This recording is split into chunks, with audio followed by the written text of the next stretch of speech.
When the Indiana Fever walked into their regular season finale against the Minnesota Lynx, it felt like just another game on paper. But anyone who had followed this team closely knew it was about more than closing out a schedule. It was about redemption, survival, and proving that no amount of adversity could break them, because this wasn't a team playing with a full deck. Half their rotation was gone. Caitlin Clark, their generational superstar, had been shut down for the season with a groin injury. Sophie Cunningham, the veteran sharpshooter they had counted on for spacing, lost to an MCL tear. Sydney Colson, the steady hand off the bench, sidelined with an ACL tear. Khloe Bby, her knee unable to hold up, ruled out. Arie McDonald, the speedy guard with endless energy, out with a fractured foot.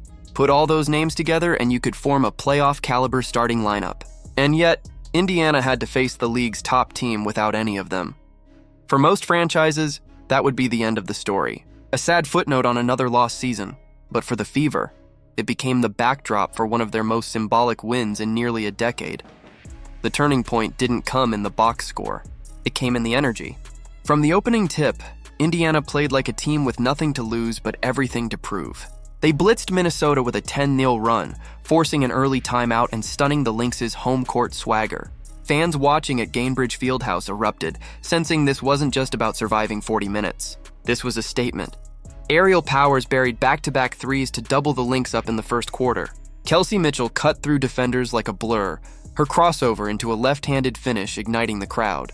Odyssey Sims, once considered a hardship signing, came off the bench and delivered 15 points like she had never left the spotlight. Natasha Howard worked inside out, banging in the paint and stretching the floor, covering every gap a broken roster usually can't hide. And Aaliyah Boston, their rock in the middle, tied her own rebounding record while quietly dominating both ends of the floor. By halftime, Indiana had built a cushion, and by the fourth quarter, Minnesota's desperation showed. They shot just 2 of 20 from deep, their offense sputtering against the Fever's relentless defense. Indiana, missing half their stars, looked like the deeper, tougher, hungrier team. The 83-72 final wasn't just a number. It was an exclamation point. Their third straight win, their 24th of the year, and their first winning season since 2015. 9 years of false starts and frustrations finally gave way to proof that Indiana had climbed out of irrelevance. They were not only playoff-bound, they were dangerous. But for all the statistical milestones, all the collective grit, the moment fans will never forget came from one player, Lexie Hull. Because sometimes basketball isn't just about numbers. Sometimes it's about justice. A few weeks earlier, in another Fever Lynx clash, Kayla McBride's elbow had smashed Hull across the face. Blood on the court, confusion in the arena, and then the insult to injury. Referees hit Hull with a technical foul. The crowd gasped in disbelief. Social media erupted in outrage. How could a player get struck in the face and still be penalized? To fans, it wasn't just a bad call. It was symbolic of a season where Indiana often seemed to fight uphill battles against both opponents and officials. That's why this rematch carried so much weight. Hull wasn't just stepping onto the floor for another regular season game. She was stepping back into the same matchup where she had been humiliated, waiting for a chance to flip the script. And then, it happened. Second quarter. Hull isolated at the top of the key with McBride guarding her. A quick dribble to her left, a hesitation, and then the move. A crossover so sharp it sent McBride lunging, off balance, her legs tangled. McBride staggered, stumbled, and the arena exploded. The crowd roared, teammates leapt to their feet, and within seconds the clip was everywhere online. Fans called it karma. Analysts called it poetic justice. To Hull, it was just basketball, but to everyone watching, it was vindication. That single moment captured something bigger than a highlight reel. It was revenge without a word spoken. It was payback for the elbow, for the bad call, for every slight Indiana had endured this season. In one crossover, Hull turned from victim to conqueror, and the Fever's resilience was embodied in her play. But Hull's impact didn't stop there. With Cunningham out, she had been thrust into the starting wing role, logging nearly 40 minutes a night. Against Minnesota, she wasn't just about one highlight. She locked down defensively, chasing the Lynx guards across screens, contesting every jumper and forcing tough shots. She scored, she defended, she hustled. Her stat line looked solid, but her presence felt monumental.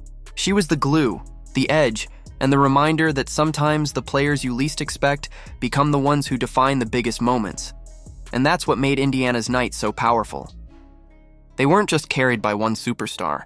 They weren't leaning on a single performance. Every player contributed, every player bought in. It was collective defiance. Caitlin Clark, sidelined, was still part of it too. Cameras caught her waving her arms on the bench, signaling timeouts like a coach, calling out coverages and laughing with referees between whistles. Her leadership didn't fade with her injury. If anything, it grew.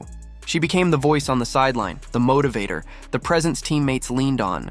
Even without scoring a single point, she was still shaping the Fever's identity. By the final buzzer, Indiana had sent a message to the league. This wasn't just about scraping into the postseason. This was about proving that adversity had forged something real. Their record-breaking attendance, their surging fan base, their first winning season in nearly a decade, none of it had been wasted. This was the foundation of a contender, and Lexie Hull's revenge crossover became the symbol of it all.